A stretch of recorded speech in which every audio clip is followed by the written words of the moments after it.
cauri kā tāms. Paskatieties, tas pa brikšņiem viss ir ritīgi slapš.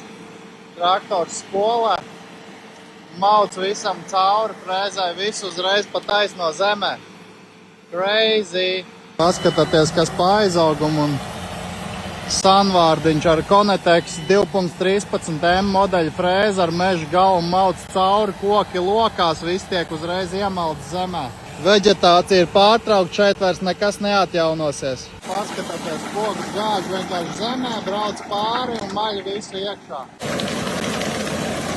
Konetex 2.13M modeļa frēzi ar meža galvu, visu uzreiz iemaļ zemē. Viss tiek samalts un iemalts zemē. Jūs kaut ko tādu esat redzējuši?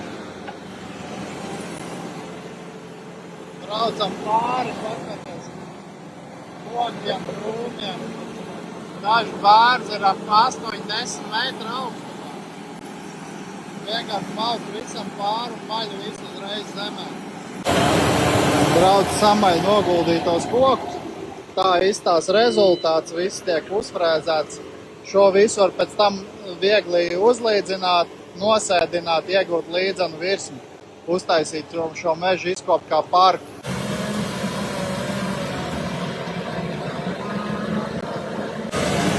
Ar šo frēzi var ļoti operatīvi apbraukt ap kokiem tik dziļi nelaižam, lai nesabojātu koku sākaņu sistēmu. Brauc visam pāri un vienkārši maļ visu zemē. Frēzēšanas ātrums ir no 0,3 līdz 0,5 km/h. Līdzīgi kā lielajiem 300-400 zirgu traktoriem ar kārdanu piedziņa ātrums nav lielāks. Un šeit jūs varat operatīvi braukt un visus iemalt uzreiz pa taisno zemē. Frēzē ir rulls, griežās abos virzienos, kaut kas uztinās virsū, izgriežam ārā, iztinam. Braucot atpakaļ mazliet pierulē.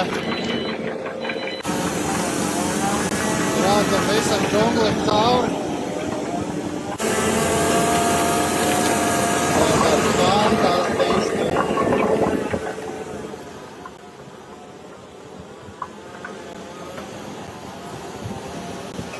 Šim traktoram ir 130 litru minūtē un 220 bāru spiediens.